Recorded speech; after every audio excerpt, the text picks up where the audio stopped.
ಬಾಗಲಕೋಟ್ ಜಿಲ್ಲೆ ಜಮಖಂಡಿ ತಾಲೂಕಿನ ಪಟವರ್ಧನ ದೊರೆಯ ಸಾಮ್ರಾಜ್ಯ ಈಗ ಹೇಗಿದೆ ಎಂಬುದನ್ನು ನೋಡೋಣ ಬನ್ನಿ ವೀಕ್ಷಕರೇ.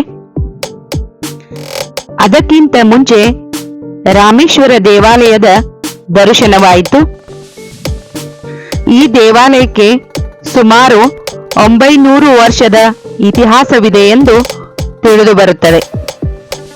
ಈ ಕ್ಷೇತ್ರಕ್ಕೆ ರಾಮ ಬಂದು ಹೋಗಿದ್ದಾನೆಂದು ಹೇಳುತ್ತಾರೆ.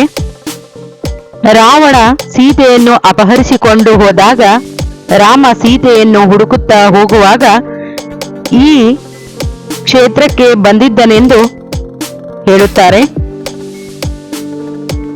ನೀರಿನ ದಾಹವಾದಾಗ ಒಂದು ಒರತೆಯನ್ನು ತೆಗೆಯುತ್ತಾನೆ, ಅಲ್ಲಿ ನೀರು ಬರುತ್ತದೆ.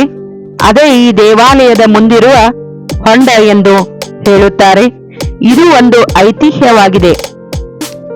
ಇದು ಒಂದು ಈಶ್ವರನ ದೇವಾಲಯವಾಗಿದ್ದು, ಜೊತೆಗೆ ಇಲ್ಲಿ ರಾಮ ಬಂದಿದ್ದನೆಂದು ಈ ದೇವಾಲಯಕ್ಕೆ ರಾಮೇಶ್ವರ ಎಂದು ಕರೆದಿದ್ದಾರೆಂದು ನನ್ನ ಊಹೆಯಾಗಿದೆ. ದೇವರ ದರ್ಶನವನ್ನು ಪಡೆದು ಅರಮನೆಯನ್ನು ನೋಡಲು ಹೊರಟಾಗ ಚಿಕ್ಕ ಚಿಕ್ಕ ಮನೆಗಳು ಕಂಡುಬಂದವು. ಅವು ಸೈನಿಕರ ಮನೆಗಳೆಂದು ತಿಳಿದು ಬಂದಿತು. ನಂತರ ಹಾಗೆ ಹೊರಡುವಾಗ ಮತ್ತೆ ಒಂದು ಗ್ರೌಂಡ್ ಅನ್ನು ಕಾಣುತ್ತೇವೆ. ಅಲ್ಲಿ ರಾಜರುಗಳು ಪೋಲೋ ಆಟವನ್ನು ಆಡುತ್ತಿದ್ದರೆಂದು ತಿಳಿದು ಬರುತ್ತದೆ. ನಂತರ ಮುಂದುವರೆದಾಗ ಮೆಟ್ಟಿಲುಗಳು ಕಂಡುಬರುತ್ತವೆ. ಆ ಮೆಟ್ಟಿಲುಗಳನ್ನು ಏರಿದಾಗ ಅರಮನೆಗೆ ಹೋಗಬಹುದು.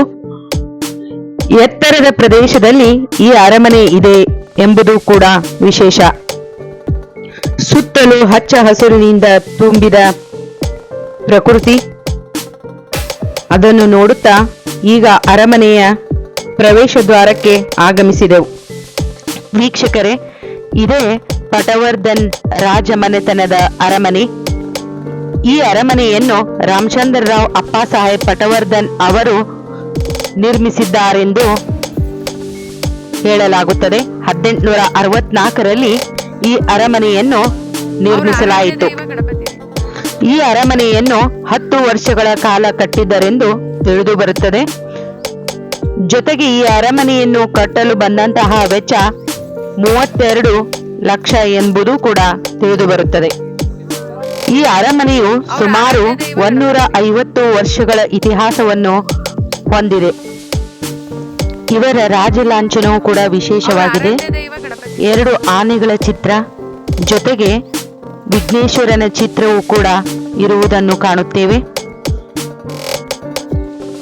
ಹಾಗೆಯೇ ಅರಮನೆಯ ಮುಂದೆ ಕಾರಂಜಿಯ ತೊಟ್ಟಿಯನ್ನು ಕೂಡ ಕಾಣುತ್ತೇವೆ.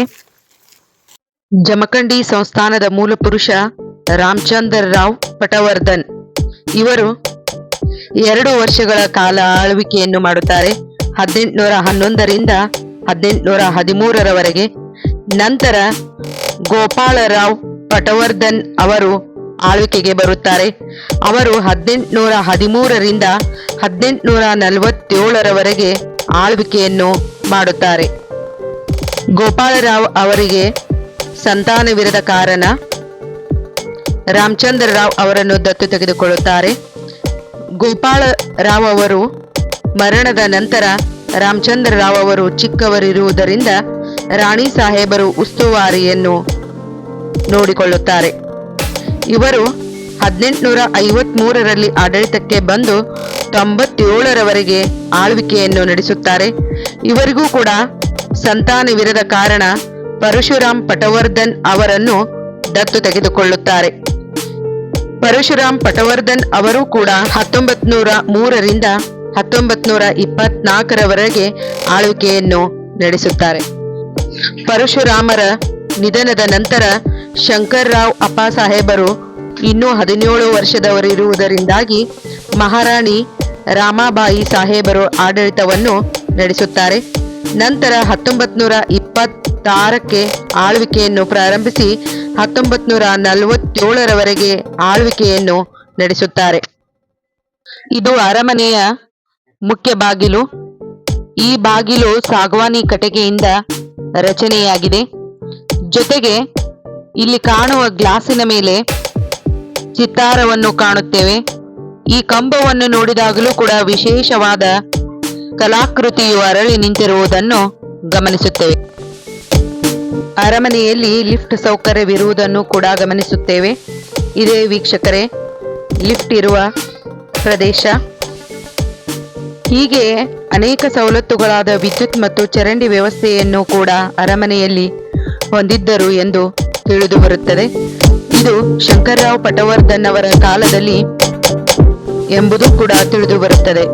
ಹೀಗೆ ಅನೇಕ ರೀತಿಯ ಸವಲತ್ತುಗಳನ್ನು ಹೊಂದಿದ್ದರು.